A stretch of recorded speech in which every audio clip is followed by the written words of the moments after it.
Legend. Wait for it, Daryl. Hey guys, it's me, Legend. Wait for it, Daryl. And no, there's nothing wrong with your screens. Everything is fine. Yes, I am not in red. It's a little different and weird, I know, but I wanted to try something different and new. See, look, I'm stuttering over my words because I'm so excited. Because different and new isn't always scary and bad. In fact, if you're ambitious enough about it, it can lead to great and wonderful things, which is of course the topic of this new video today, because we're going to cover the good things, the bad things, the top 10 interesting things to me when going about Power Rangers Lost Galaxy. And I'm wearing my Galaxy Morpher because I cannot find my Quasar Saber, which I know for a fact that I own. But without further ado, let's talk about the most ambitious Power Ranger series that brought a bunch of brand new changes to the franchise that we know and love. This is Power Rangers Lost Galaxy. 10. Here's a fact that not a lot of people know or even recognize. This is the only Power Ranger series to have the highest ratings equal to Mighty Morphin Power Rangers ever. That's right, Zeo couldn't do it. We know for a fact Turbo couldn't do it. It's a shame that In Space couldn't do it, but no, if you go ahead and look it up right now, Power Rangers Lost Galaxy is the only Power Ranger series to ever have ratings equal to that of Mighty Morphin Power Rangers, which, if you don't remember correctly, had the highest #1 slot going into 3 years during its conception. It's tremendously cool and fantastic. To this day, it's never been repeated, but to be fair, people usually don't watch television like that anymore. We prefer streaming services and video on demand style when it comes to any kind of viewing. However, the fact that Power Rangers Lost Galaxy of all seasons is the one to pull it off is a tremendously cool flex, and I had to point that out so you guys would know it. 9. Here's a really obvious, well-known fact that I think is pretty cool, and I didn't figure out until I was well into middle school, and that is that this show uses props from the really awesome space adventure film Starship Troopers, which is super rated R, bloody and gory and friggin' wild. If you have an opportunity to go watch it, I heavily recommend it. To my knowledge, it's free on YouTube, but it does come with ads. Yeah, it's a great film to watch. And I didn't realize, I had saw Power Rangers Lost Galaxy first before I saw Starship Troopers. But yeah, look at it. They have the same blasters, they have the same armor. It's crazy that they just straight up took the props from this and reused it. There would even be a horror episode which would feature no Sentai footage at all in Lost Galaxy, which would pay a small homage to this. Give it a watch if you have time.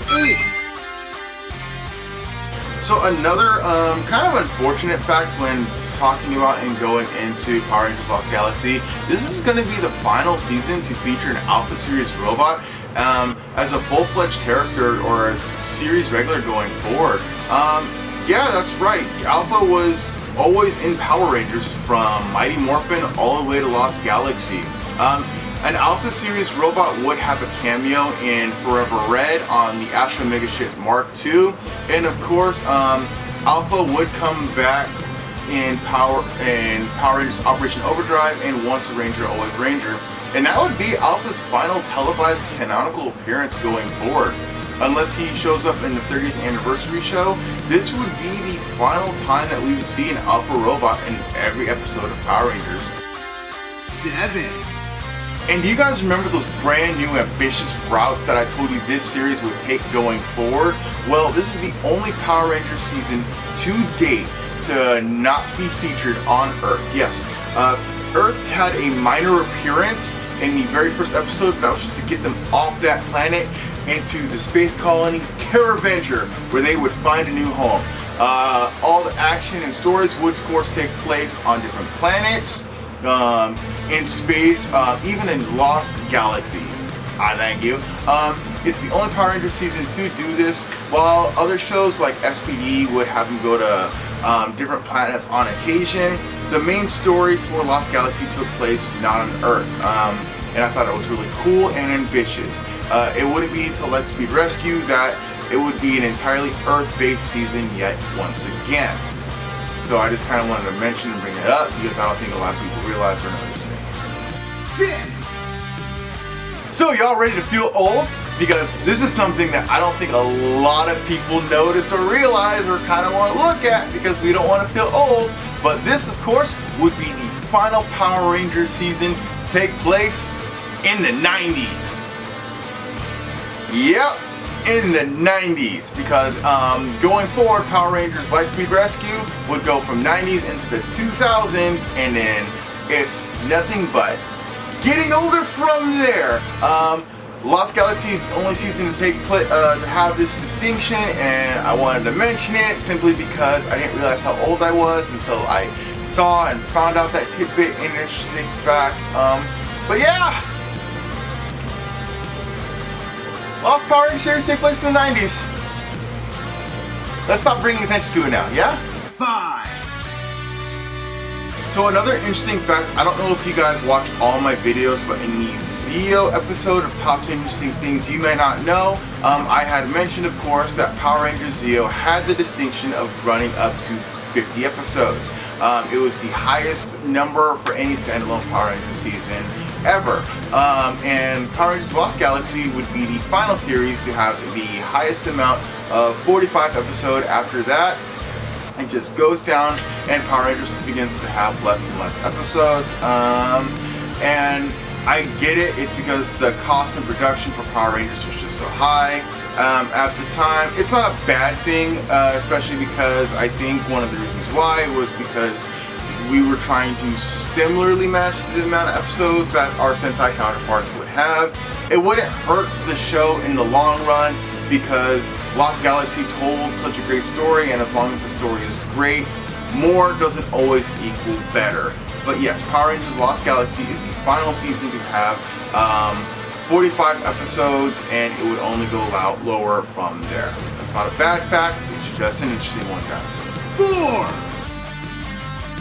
And speaking of brand new, bold, interesting, and ambitious facts when coming into Lost Galaxy, this is the very first time that a Power Rangers team did not have a mentor character at all. Yes, I am aware there was a character in the show called Commander Stanton. However, he wasn't a mentor character, guys. He was an authority character who didn't even know about the Rangers' civilian identities. He didn't even tell the Rangers what to do when they were in suit. So he doesn't count as a mentor character. He's just their boss when they're in their civilian forms. Yes, there were, and I know that the Power Rangers in Space team didn't have their own mentor character. However, there were mentor-like as characters in the show. They were hunting for Zordon. They even called Zordon their mentor multiple times in Power Rangers in Space. They didn't do that. They didn't have anyone to go to for help or guidance in Power Rangers Lost Galaxy at all. They were on their own. They had to find their way, and that's what made their personal journey feel more unique and spectacular. So yes, Power Rangers Lost Galaxy is the only season of its kind to have this distinction, and I wanted that brought forward to and had attention brought to. Yes, that is a cool and fun and fantastic and ambitious, interesting fact. 3. So, when of course talking about Power Rangers Lost Galaxy, I have to mention, of course, that this is the very first season to have the entire core team of the previous season return for the team-up episode Into the 10th Power, in which all 5 original In-Space Rangers would return and reprise their roles to help the Lost Galaxy Rangers take on the Psycho Rangers. This would be a returning theme going forward, from Lost Galaxy into Lightspeed Rescue, from Lightspeed Rescue into Time Force, from Time Force into Wild Force. Ninja Storm would be skipped over because Disney would now own Power Rangers, but they would do Dino Thunder. I know a lot of people are going to mention Rangers of Two Worlds because the Alien Rangers did show up. However, only 2 actors from that season, Alien Rangers, reprised their roles, and the other Alien Rangers were not seen demorphed because those actors were not involved in that episode. Lost Galaxies Into the 10th Power holds that distinction of being the first Power Rangers season of all time to, of course, have those actors reprise their roles for this epic team-up. And I wanted to mention that because it's one of the coolest facts ever.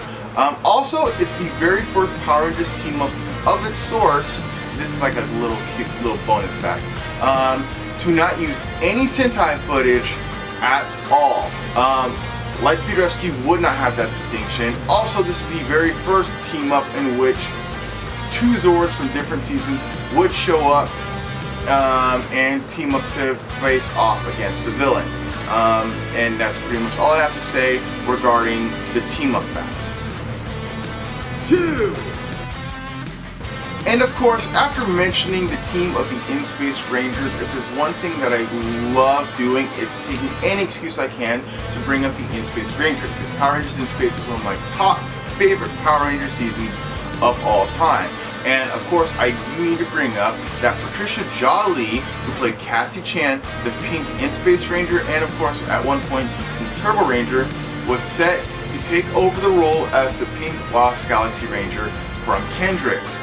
Kendricks' actress at the time needed to leave the show due to health reasons, and Patricia Jolly was originally supposed to take on that mantle. However, it fell apart and didn't go into fruition. However, with every bad news, there was a silver lining, because Melody Perkins, who did play Astronema / Corone, Andrus' sister from Power Rangers in Space, would come back from that season and take on the role of the Lost Galaxy Pink Ranger, which I honestly feel was a much better choice because it really helped flesh out Astronema / Corone's redemption arc. And Kendricks' actress would return back to life at the end of Power Rangers Lost Galaxy, bringing everything back to full circle. It's a fun, interesting fact that we almost had Cassie return once again from the mantle of Pink, but I think it's great that we had Astronema / Corone take the role instead. Great, interesting fact. 1. And last, but not least, going forward with the top 10 interesting facts of Power Rangers Lost Galaxy, it is the only season in Power Rangers history to feature a villain from a previous season become a Ranger in the next season. That's right, I mentioned before that Melody Perkins would take on the role of the pink Lost Galaxy Ranger, fleshing out Astronema and Corone's redemption arc. However, no other season going forward or even before it would do that. Tommy and Kat were both introduced in the same season, so they became Power Rangers. Yes, we would have Rita Repulsa return in Power Rangers Mystic Force and play the role of the Mystic Mother, but that wasn't a Ranger role. No, Corone / Astronema is the only Ranger to have been a villain from one season and come back and be a Ranger in a new one. And that is fantastic and awesome, and no other series has and probably never will do this in the TV show. And there you have it, guys. That is my top 10 interesting facts about Power Rangers Lost Galaxy. Did you guys think my facts were fun, fantastic, and interesting? Do you know any fun and interesting facts about Power Rangers Lost Galaxy? Please comment below, let me know. I love hearing what you guys have to say and even being proven wrong every once in a while. So please let me have it. Also, like, share, and subscribe for more content like this. There will always be content on this channel, guys, because I am nothing without you, and you put up with me for whatever reason that you decide to put up with me for. I hope you're having a great and fantastic super mega day. Please feel free to follow me on Instagram, Twitter, and TikTok. Those are the social media platforms that I'm most active on. Please have a great and fantastic day. You stay classy and super mega something, something, something, something. That's all I got today. You guys take care, okay? So do I rock white, or is white my thing, or should I just stick to red?